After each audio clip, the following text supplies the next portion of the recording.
Ô, pessoal, amigos e minhas amigas, estamos juntos aqui no nosso pós-jogo aqui do Conversa de Torcedor para vocês e falando sobre o Campeonato Brasileiro, 21ª rodada do Campeonato Nacional, e tivemos aí o jogo entre Vasco e Corinthians e a equipe corintiana se deu bem nesse jogo, né? O time do Corinthians venceu por um placar de 3-2, o time do Vasco perdeu mais uma, né? Agora dentro de casa, e a equipe corintiana foi superior foi superior durante toda a partida e está na 11ª colocação, 11ª colocação, repito, com 25 pontos ganhos. Já a equipe do Vasco só não entrou no Z4 por conta das derrotas de Juventude e Vitória, ganhas pelo Botafogo e pelo Flamengo, respectivamente, nos seus jogos nesta rodada de número 21. Então a equipe do Vasco não entrou na zona de abaixamento, está na 16ª colocação com 19 pontos ganhos. Então a equipe do Vasco aí que teve aí reclamação do Fernando Diniz com o Ryan e tudo mais, é uma situação aí que o Vasco, né, nessa semana aí que aconteceu, né, depois de uma semana que, na semana anterior, goleada histórica contra o Santos 6-0, aí perdeu contra o Juventude fora de casa e agora dentro de casa perdeu para o Corinthians. Então, vamos falar aqui desse jogo, de tudo que aconteceu nessa partida, mas antes disso, se inscreva no canal do YouTube, compartilhe os nossos vídeos e deixando aquele like, seu joinha, que ajuda muito o nosso crescimento do canal do YouTube, também fortalecer o nosso trabalho e acompanhando pelas redes sociais do Conversa de Torcedor. E não esquecendo, terças e quintas-feiras, no nosso Conversa de Torcedor Notícias, 6 da tarde, no canal do YouTube do Conversa de Torcedor, e às 11 da manhã de todo sábado, ao vivo, pela Rádio Nossa Senhora de Copacabana, 98.7 FM, a onda que chega ao seu coração. Não esquecendo de nos acompanhar através do YouTube, através pela rádio 98.7 FM, também pelo site radioNSC.com, pela Rádio Net, falando de tudo sobre as informações para você do futebol do Rio, também nas situações do futebol internacional, esporte em geral e também da seleção brasileira. Fiquem ligados aí que teremos aí 2 jogos aí da seleção brasileira da data FIFA que nós vamos estar acompanhando esses jogos contra o Chile e contra a Bolívia nas eliminatórias da Copa do Mundo, com informação e também opinião para você, amigo, minha amiga, ouvinte e assistente do Conversa de Torcedor. Tá bom? Vamos falar aqui, pessoal, a equipe do time do Corinthians, né? E que teve aí o jogo, né? Inclusive controlando a partida contra a equipe do Vasco em São Januário, e que a equipe paulista teve mais momentos de superioridade da partida, ao longo da partida, inclusive, teve momentos de superioridade, repito, e vendo aí o jovem jogador, né, o Gui Negão, autor de um dos gols da equipe do time corintiana, da equipe do time corintiana, e que teve uma grande atuação, o garoto da base do Corinthians, Michael e Gustavo Henrique, né, Michael e Gustavo Henrique, fazendo aí os gols para a equipe paulista. E o Vasco ficou preso, né, ficou muito preso na intensa marcação da equipe do Corinthians, não encontrou as soluções, certo, para tentar se impor dentro de casa, mas teve, né, como consolação 2 gols, né, Ferretti de pênalti e o Ryan fez o segundo no finalzinho. E nós vamos falar aqui sobre a situação do Ryan com o Fernando Diniz daqui a pouquinho, sobre nesse fato, nessa discussão do Fernando Diniz aí e tal. E vamos falar aqui, meus amigos, na primeira etapa, a equipe corintiana deteve aí o controle do jogo, certo? Na maior parte do primeiro tempo, desde os primeiros minutos de partida, a equipe do técnico Dorival Júnior encontrou nos lados, né? Pelos lados, né? Pelos lados do campo, um atalho para tentar aproximar do gol do Léo Jardim. Matheus Bidu e Mateuzinho tiveram uma liberdade, né? Muita liberdade para tentar chegar às pontas e tentar chegar e lançar a bola na área para tentar conseguir alguma coisa, né? Tendo o resultado positivo. E depois de algumas tentativas, aos 20 minutos de jogo, o Bidu foi preciso no cruzamento para o Michael, né? Do cruzamento do rasteiro, certo? Cruzamento rasteiro para o Michael, né? Para abrir a contagem para a equipe do time do Corinthians dentro de São Januário. E ainda o Vasco tentou reação adiantando a marcação, pressionando mais sem bola, sem a bola, melhor dizendo.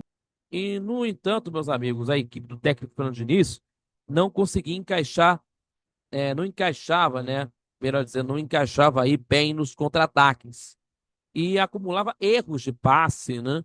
E que por vezes, nessas situações aí, nessa, nessa preocupação dos torcedores, que acabavam, né, se virando contra a meta do Vasco, né? Que é uma preocupação muito grande para os vascaínos. E também para o treinador Fernando Diniz, é claro. O Bidon e o Michael ficaram perto de ampliar mais para fora. No finalzinho, né, o Ryan que passou o jogo ouvindo broncas, né? Broncas do Diniz, que nós acabamos de falar aqui, acertou um chutaço no gol que obrigou o Hugo Souza a praticar o milagre, né, ao espalmar a bola no travessão e garantindo aí, assim, a sua equipe à frente do resultado. E na segunda etapa, falando aqui do segundo tempo, o Corinthians continuou melhor na partida, né? Mas o Vasco demonstrou aí algum poder de reação no jogo, diminuindo as ofensivas do adversário pelas laterais por conta da marcação que teve. O Ferretti teve a chance de empatar de uma bola pelo alto, certo? Mas cabeceou para fora. Minutos depois também, o André Ramalho tocou a bola com a mão na área e o árbitro marcou pênalti após a revisão do VAR, né? A análise na tela do VAR. O atacante argentino marcou e empatou o jogo, certo? Para a equipe do time do Vasco, certo? E, e o técnico Dorival Júnior fez uma série de mudanças que devolveram, né, o ímpeto da equipe do Corinthians no jogo, e principalmente a entrada do Garro no lugar do Charles, né? E foi do meia que provocou aí a defesa e também no rebote de Jardim nos pés de Mateuzinho, né? No chute, do belo chute, né? Que teve aí no chute do Garro, repito, provocando a defesa e rebote do goleiro Léo Jardim e nos pés do Mateuzinho. E sem ângulo para finalizar, o lateral deixou o Guinegão na boa para fazer o segundo gol corintiano, certo? Numa falha da zaga do time do Vasco, mais uma vez, certo? 2-1 para a equipe corintiana. E o Fernando Diniz também promovendo aí substituições na partida, né? Que não foram capazes de mudar também o cenário a favor da equipe de São Januário. E o Corinthians continuou sufocando a equipe de São Januário, em que errava bastante, né? E permanecia com dificuldades para fazer essa transição para o ataque, certo? E encontrava os espaços na defesa adversária. Então, aos 40 minutos, o Gustavo Henrique ampliou para a equipe do Corinthians, com a cabeçada no canto, né? Acertou o cabeceio no canto para aumentar a vantagem para a equipe corintiana, após uma cobrança de escanteio do Garro, certo? E nos acréscimos, Ryan descontou para a equipe do Vasco ao receber aí no lance bom passe do Andrés Gomes, colombiano, que chegou agora na equipe do Vasco. E o atacante ainda teve chance de empatar no final, mas acertou a trave e o Vasco não conseguindo aí a chance de conquistar pontos contra a equipe corintiana, e aí aconteceu aí a equipe do time do Vasco permanecendo na 16ª colocação com 19 pontos ganhos, e a equipe do Corinthians está na 11ª colocação com 25 pontos ganhos. Então, meus amigos, temos aí nesse, nesse momento aí o Vasco tentando lutar, né, lutar para sair nessa situação, a equipe do Vasco, e vai encarar contra a equipe do Botafogo, de olho na vaga na semifinal do torneio, agora a partir das 9h30 da noite em São Januário, pela Copa do Brasil. E Corinthians joga na Liga Arena, né? No estádio da Arena da Baixada, em Curitiba, o jogo da Copa do Brasil, também no horário das 9h30 da noite, horário de Brasília, de quarta-feira, na Copa do Brasil, valendo vaga para as semifinais da competição, jogo de ida, valendo vaga nas semifinais da Copa do Brasil. Então vamos observar aí nessa situação. E agora, virando essa chave para as quartas finais da Copa do Brasil, o Vasco tentando conseguir aí, tendo aí um bom desempenho no clássico, né? Que não é fácil, um jogo aí bem diferente. O clássico aí é bem diferente. Então vamos estar aí acompanhando esse clássico entre Vasco e Botafogo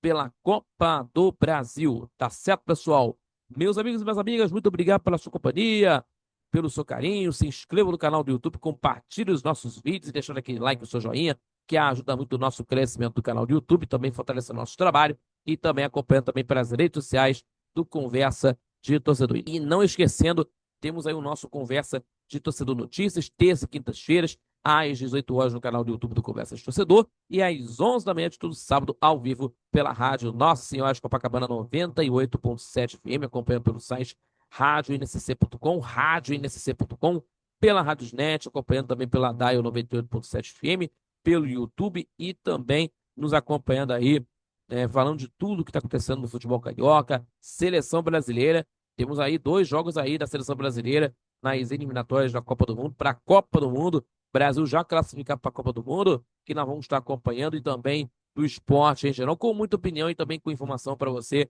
ouvinte e assistente do Conversa de Torcedor. Tá certo, pessoal? A todos, muito obrigado pela companhia, fique com Deus e até o próximo pós-jogo aqui do Conversa de Torcedor. Valeu, galera, aquele abraço, felicidades e até a próxima!